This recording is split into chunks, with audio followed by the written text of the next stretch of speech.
And welcome to math only. आज बात करेंगे CET 2023 फर्स्ट शिफ्ट 4 फरवरी गणित के प्रश्नों का हल।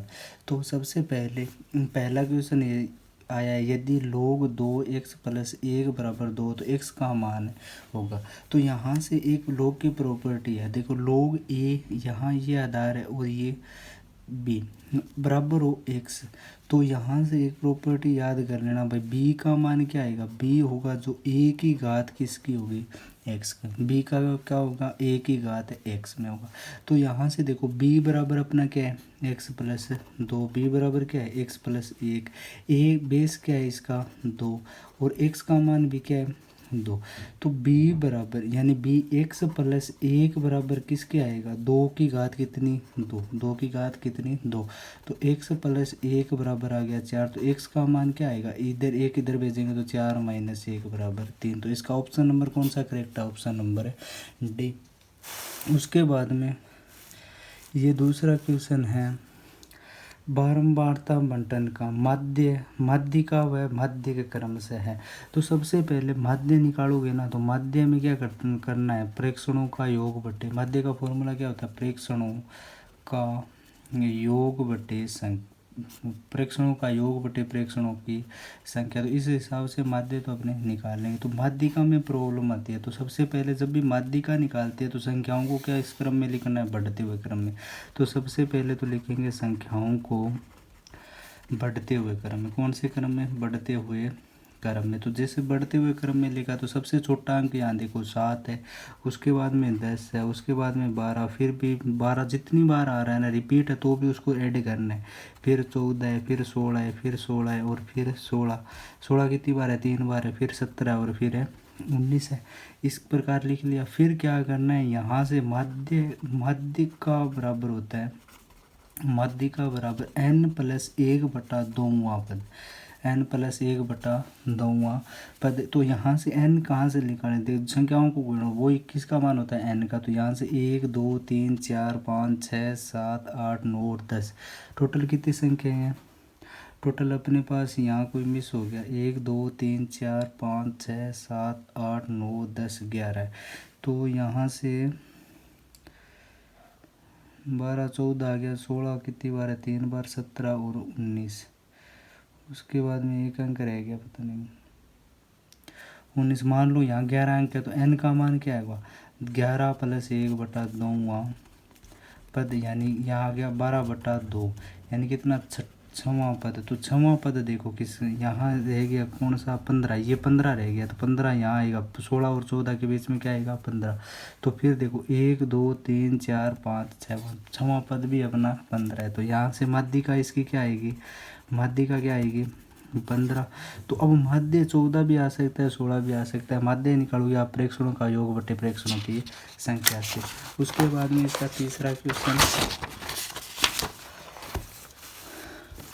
तीसरा क्वेश्चन दिया हुआ है ट्रिग्नोमेट्री से। आजकल ट्रिग्नोमेट्री भी आने लगी है। यदि साइन एल्फा बराबर 3/4 हो तो कोस एल्फा का मान क्या होगा।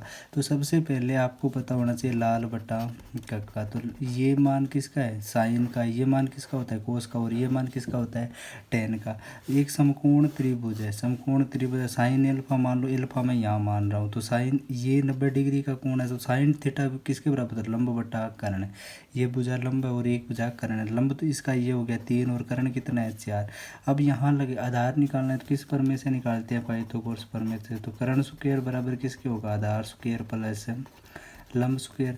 कर्ण का मान कितना है 4, तो 4 का स्क्वायर बराबर 9 का आधार स्क्वायर तो निकालना है, प्लस लंब कितना है 3 का स्क्वायर। तो 4 का स्क्वायर किया तो कितना है 16, आधार स्क्वायर अपने को निकालना है, लंब 3 का स्क्वायर किया तो 9। तो आधार का मान कितना आएगा 16 - 9 यानी 7 का वर्गमूल। तो ये भुजा कितनी आ गई 7, √7। अब अपने को कोस एल्फा का मान निकालना है। तो कोस एल्फा देखो आधार बटा कर्ण होता है। कोस एल्फा क्या होता है, आधार बटा कर्ण। तो आधार तो अभी निकाला है, कितना है √7, कर्ण कितना है 4।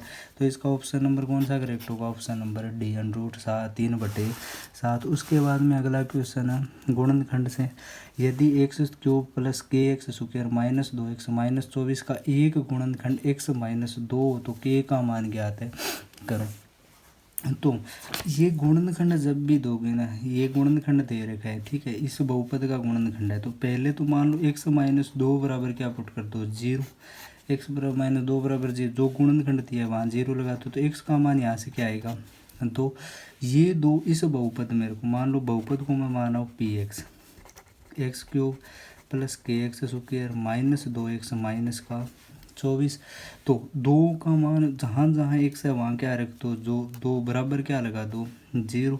तो k का मान ज्ञात करना है, तो 2 का क्यूब करेंगे, 2x क्यूब है, 2 का क्यूब हो गया, फिर क्या है, के एक्स स्क्वायर है, तो प्लस में के 2 का स्क्वायर माइनस 2 गुणा में 2 माइनस का 24 बराबर 0। फिर देखो 2 का क्यूब करेंगे तो कितना आएगा, 8 प्लस 4 के माइनस 4 माइनस का 24 बराबर 0। फिर 8 प्लस 4 के माइनस और 24 कितना हो गया, माइनस का 28 बराबर 0। ये 28 माइनस का, ये प्लस का घटेगा, तो 4 के बराबर कितना हो गया, 20। माइनस का 20 इधर भेजेंगे तो प्लस का 20, तो के का मान यहाँ से क्या आ गया, 5। के का मान क्या आएगा, 5। तो इसका ऑप्शन नंबर कौन सा करेक्ट है, ऑप्शन नंबर डी। उसके बाद में अगला क्वेश्चन है इसका, त्रिभुज ए बी सी, ध्यान दिया, त्रिभुज ए बी सी तथा त्रिभुज डी ई एफ के यदि ए बी बराबर बटा डी सी बराबर है बी सी बटा ई एफ बराबर है सी ए बटा एफ डी 3/4 हो, तो उनके क्षेत्रफलों का अनुपात क्या होगा।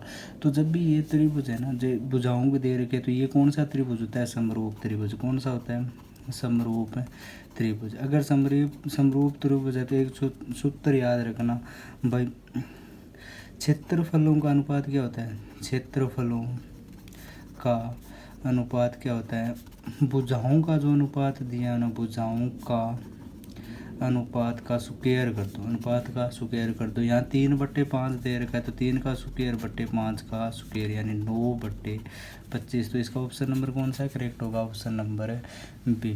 क्षेत्रफलों का अनुपात चाहिए तो भुजाओं का अनुपात का क्या करना है, स्क्वायर। उसके बाद में अगला और मोस्ट इम्पोर्टेंट आ रहा है, समीकरण निकाय दे रखा है एक L1x plus M1y plus N1 बराबर 0, L2x प्लस M2y बराबर प्लस N2 बराबर 0। यदि ये 4 कंडीशनें दे रखी है, पहली दूसरी तीसरी और चौथी, ये 4 कंडीशनें दे रखी है, अगर मान लो इसका मान 0 है, 0 नहीं, ये बता रहे L1/L2 बराबर है M1/M2 बराबर नोट इक्वल टू N1/N2, तो समीकरण का द्वारा प्रदर्शित रेखाएं हैं। तो इसमें 3 कंडीशनें हैं। पहली तो अगर मान लो L1/L2 बराबर नहीं है M1/M2, ये कंडीशन है मान लो, तो इस टाइम समीकरण निकाय का हल कौन सा, हल भी पूछ सकता है। समीकरण निकाय का हल कितना होता है, एक हल होता है, एक हल होता है। और लाइनें कौन सी मिलती है, प्रतिच्छेदी। कौन सी लाइनें मिलती है, प्रतिच्छेदी। अगर ये दूसरी कंडीशन है L1/L2 बराबर है N1/N2 बराबर है N1/N2, या M है तो M लगा लेते हैं M। तो इस समय अपने को क्या है, संपाती रेखाएं मिलेगी, संपाती रेखाएं और हल कितने होंगे, अनेक हल। अनेक हल मतलब जैसे संपाती रेखाओं का मतलब जैसे एक रेखा जा रही है, उसी के ऊपर से कौन सी रेखा जाएगी, दूसरी, ठीक है, तो ये संपाती। और तीसरी कंडीशन जो दे रखी है L1/L2 बराबर है M1/M2 बराबर नहीं है N1/N2, तो इस टाइम कौन सी रेखाएं मिलती है, समांतर रेखाएं, समांतर रेखाएं। और कोई हल नहीं होता, इसका कोई हल नहीं होता। ये इंपॉर्टेंट क्वेश्चन है। 3 कंडीशनें बनेंगी, तीनों अलग अलग है। पहला L1/L2 नॉट इक्वल टू है M1/M2, तो पहले समीकरण निकाय का हल कितना होता है, एक हल होता है, तो प्रतिच्छेदी रेखाएं।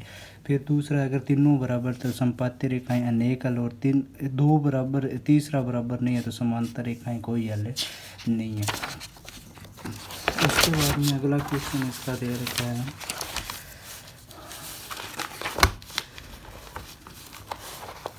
अगला क्वेश्चन है, एक पाई चार्ट दे रखा है अपने को, निम्न पाई चार्ट आलेख का अध्ययन कर निम्न प्रश्नों का उत्तर दीजिए। पहला कागज दे रखा है ए दे रखा है कागज, बी दे रखा है विज्ञापन, सी दे रखा है बाइंडिंग, डी मुद्रण, ई रॉयल्टी और एफ है विविध। तो बाइंडिंग की अपेक्षा विज्ञापन पर कितना प्रतिशत ज़्यादा खर्च किया गया? तो यहाँ तो देखो डिग्री में दे रखा है, अब केंद्र पर डिग्री में दे रखा है, तो यहाँ कितने डिग्री का कोण बन रहा है? 360, 100% होते हैं। अगर 360 डिग्री कितने परसेंट के बराबर है? 100% के। अगर मैं यहाँ से 1% का मान निकालूँ, कितने परसेंट? 1% का मान निकालूँ तो किसके बराबर होगा? 360 बटे 100 यानी 3.6 डिग्री के बराबर होगा। 3.6 डिग्री, या मान लो इसको दूसरे तरीके से यहाँ लग दिए रखा है थोड़ा। अगर मैं 1 डिग्री का मान निकालूँ, 1 डिग्री बराबर किसका होगा? 100 बटा 360, काटेंगे तो कितना बचेगा? 5/18%। 1 डिग्री किसके बराबर होगा? 5/18%। और 1% किसके बराबर होता है? 3.6 डिग्री। तो यहाँ से देखो वाइंडिंग का ऑप्शन नंबर कौन सा है?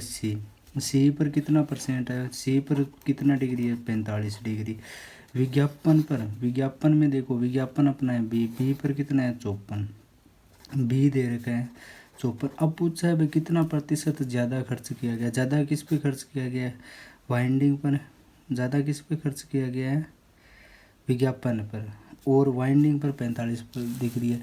तो अगर मैं इसको परसेंटेज में चेंज करूँगा तो सी कितना परसेंट आएगा? 45 गुणा में किसकी कर दो? 5/18। तो 9×5 45 हो गया 5, और यहाँ 9 दूनी 18, तो कितना आएगा? 25/2 यानी लगभग आ गया 12.5%। कितना खर्च किया गया? 12.5%। अगर बी का निकालूंगा, बी का तो आ गया 54 गुणा में 5/18, तो काटेंगे 18 तिया 54, तो ये कितना आ गया? 15%। किस में ज़्यादा खर्च किया? बी माइनस सी कर दो, 15 में क्या घटा देंगे? 12.5, तो ये आ गया 2.5%। तो ऑप्शन नंबर कौन सा करेक्ट है? ऑप्शन नंबर है B. Next question next part में करेंगे। वीडियो पसंद आए तो लाइक करना, चैनल को सब्सक्राइब करना।